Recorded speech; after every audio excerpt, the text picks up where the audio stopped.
analista independiente. Muy buenas tardes. Muy buenas tardes, Marta. ¿Qué tal? ¿Cómo estás? Mejor que la bolsa, me atrevería a decir. Nosotros estamos, desde luego, tenemos mejor apariencia que lo que estamos viendo aquí. Pero bueno, ¿hasta qué punto consideras que lo que están descontando los mercados, sobre todo Wall Street, en estos primeros compases de la sesión, es un endurecimiento por parte de la Fed a tenor del último dato ADP de empleo?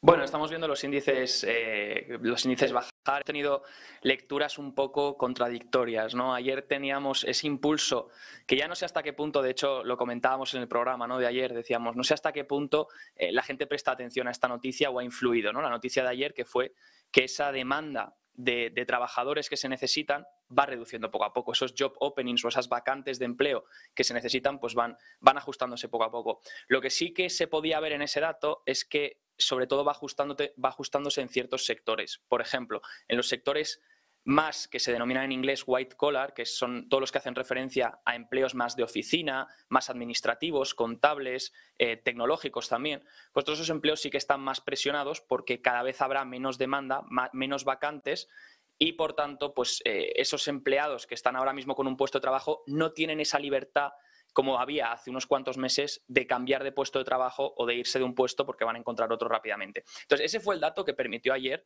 a las bolsas tomárselo bien, porque dijeron, ostras, si por el lado de la demanda de trabajadores las empresas están generando menos demanda, entonces va a haber menos presión en el mercado laboral, lo cual se va a traducir en menor presión inflacionaria por parte de este ámbito y entonces la Fed poder ser menos restrictiva. Ahora bien, hemos tenido hoy un dato, que si quieres vamos a empezar por ese, que me ha parecido el más interesante del día, porque ha sido el que puede cambiar la trayectoria hacia lo que podemos ver mañana, y es que ha salido el dato del ADP. ¿En qué se diferencia el dato del ADP de las nóminas no agrícolas que vamos a tener mañana? Bueno, el ADP es por una empresa privada y tiene en cuenta las nóminas de empresas privadas, ¿no? Incluye, por ejemplo, nóminas creadas pues, en el sector público, lo que son pues, empleos gubernamentales, empleos públicos, no se tiene en cuenta. Eso sí que se tiene en cuenta en el BLS, que se publicará mañana los datos, el viernes, perdón, los datos de nóminas no agrícolas. Entonces, esta encuesta del ADP se publica 2 días antes. Y en principio nos puede dar una visión adelantada de lo que esperar en cuanto a las nóminas no agrícolas y la tasa de desempleo el viernes, en esa lectura del viernes. Entonces, esto ha salido por encima de lo esperado. Estas nóminas ADP han salido en 208.000 puestos de trabajo creados en septiembre y es por encima de lo que se esperaba. Y por encima también de agosto, que de nuevo agosto se ha ajustado al alza. Entonces ya volvemos otra vez con la temática de ajustar el mes anterior y no prestarle mucha atención a ese dato, ¿no? Entonces, de nuevo, un ajuste el mes anterior por datos. Fíjate el ajuste que hay. Se puede ver en naranja lo que había sido el dato del mes anterior y lo que se ha ajustado por encima. Por tanto, había mejor creación de empleo en las nóminas privadas en el mes de agosto y entonces la lectura que veíamos durante agosto pues fue un poco, el mercado se lo tomó bien porque vio, ostras, una caída muy grande en la creación de nóminas en la ADP, ostras, pues menos presión en la parte laboral. Claro que ahora te das cuenta que si ajustan esto al alza, pues no era así realmente, ¿no? No era el dato real. Y ahora, pues si encima tienes un dato que es incluso superior, aceleras a 208.000 nóminas, pues aunque el dato sea estable, sigue por debajo de la media de los últimos 3 meses, pero es un dato que genera presión, que dicen, ostras, pues mañana, el viernes en el dato de nóminas no agrícolas, pues vamos a tener un mercado laboral que se mantenga fuerte todavía y lo que haga que la Fed todavía no retroceda. Y eso es por eso por lo que los intereses se han disparado también hoy, además de otras noticias que se han ido en conjunto, ¿no? Como la OPEC, como la balanza comercial. Hemos tenido también temas de... bueno, ahora no me acuerdo, pero hemos tenido bastantes datos importantes que han ido influyendo, ¿no? Si vemos el ADP en concreto, vemos que, bueno, dicen, desde el ADP transmiten que hay señales de que las personas están regresando al mercado laboral, estamos en un periodo intermedio en el que continuaremos viendo aumentos constantes de empleo y que la demanda de los empleadores sigue siendo sólida o la oferta de trabajadores está mejorando por ahora. Bueno, la demanda de los empleadores ya vimos que está un poco a poco reduciendo. Tuvimos ayer la mayor caída mensual si excluimos el COVID, pero sí que es verdad que los puestos se siguen creando. Eso no quita que los puestos no vayan a seguir creándose y va a tardar todo eso en aflojar el mercado laboral. Como vemos en todas las firmas, en casi todos los tamaños, pues se siguen creando empleos, sobre todo destacar pequeñas que habían sufrido más en meses anteriores y ahora vemos creación de empleo. También en cuanto a servicios y sectores, pues vemos que bueno, en la parte de bienes sí que se van perdiendo más puestos de trabajo, pero en la parte de servicios sí que se siguen aumentando. Y esto lo hemos visto también en contribuciones al PIB, donde veíamos que los servicios están mucho más fuertes que los bienes ahora mismo. Si restamos anteriormente cómo lo ha hecho el dato del ADP y el dato de las nóminas no agrícolas por el instituto, por el Bureau of Labor Statistics, vemos que normalmente el ADP siempre está, que siempre está por debajo, se queda por debajo de lo que da el dato de las nóminas no agrícolas. Entonces, esto sugiere que la lectura del viernes no será suficiente para que la FED cambie de planes. Entonces, podemos ver una lectura que todavía va a mantener, en principio, al mercado laboral. A lo mejor sí que vemos algún tipo de enfriamiento ligero, pero va a mantener en principio al mercado laboral todavía fuerte y va a tardar en que los datos se vean reflejados, en que todo esto de pues, subidas de tipos, pues, reducción de la actividad económica se vea reflejada en el mercado laboral, y es lo que últimamente el inversor espera, es lo último que el inversor espera, porque la FED ha recalcado varias veces que donde necesita enfriar el mercado es en el tema laboral y pues los inversores están esperando eso, ¿no? Que ese mercado laboral se enfríe para que entonces la FED pueda decir, pues hasta aquí es nuestra tasa terminal y no vamos a seguir subiendo tipos por encima de esa tasa que ya hemos decidido, ¿no? Y por encima que esa tasa el mercado está descontando. Entonces, todas estas noticias que muestren fortaleza, pues van retrasando todo eso, lo que muestra que todavía pues, podemos estar en un régimen de tipos que se mantengan altos, un dólar fuerte y, por tanto, pues unos índices un poco más mixtos en función de lo que hagan a diario, ¿no? Ya luego el diario es más difícil de controlar. Bueno, pues nos quedamos, por tanto, con este panorama, régimen de tipos que van a seguir subiendo, dólar fuerte, que como bien indicabas es uno de los principales también, bueno, de las principales claves que hemos estado observando, porque veíamos esa fortaleza en el índice dólar y además hemos estado viendo cómo paralelamente se ha registrado esa debilidad en el euro, en la libra, yuan, yen, es decir, hemos visto frente a una enorme canasta de divisas. Javier, hablando de bancos centrales, hoy nos hacíamos eco también de algunas advertencias por parte de agencias de calificación y en este caso hablamos de un informe de Fitch que alerta de que los bancos centrales podrían afrontar pérdidas en los próximos años. Es importante entender a qué se está refiriendo Fitch al lanzar este tipo de advertencias y sobre todo intentar resolver la pregunta de hasta qué punto pues el Banco Central Europeo podría quebrar. El Banco Central Europeo, por poner en foco el que tenemos más cerca, pero realmente podemos hablar de la quiebra de un banco central si se enfrenta a pérdidas. En este informe también se habla de la posibilidad de que si los bancos centrales llegan a una situación límite, los gobiernos de cada país o de cada territorio deban intervenir y ahí se pierda también esa independencia del Banco Central Europeo con sus actuaciones de política monetaria y no monetaria frente a las políticas fiscales que desempeñan los gobiernos. ¿Cuál es la letra pequeña de esta advertencia de Fitch? Bueno, si nos trasladamos a las bases para entender por qué estos avisos se pueden dar por la agencia de calificación y estas advertencias obviamente son lógicas y es normal que vengan en los tiempos en los que estamos porque no podemos olvidar que los bancos centrales son bancos. Por ejemplo, si cogemos la FED, que es un banco privado, aquí por ejemplo en pantalla he sacado, preparando para explicar un poco el tema, he sacado lo que ha sido el último reporte del año 2021 de la FED de sus operaciones, tanto pues igual que las empresas tienen esa cuenta de resultados, tienen ese balance, pues la FED al ser un banco privado también lo tiene, por ejemplo, y es lo que tenemos también en el resto de bancos centrales. Y son además bancos centrales que cuando los tipos de interés son muy bajos, son bancos centrales muy rentables, hacen mucho, mucho dinero y esto obviamente se traslada al tesoro o a los gobiernos que inyectan más dinero dentro de sus cuentas, ¿no?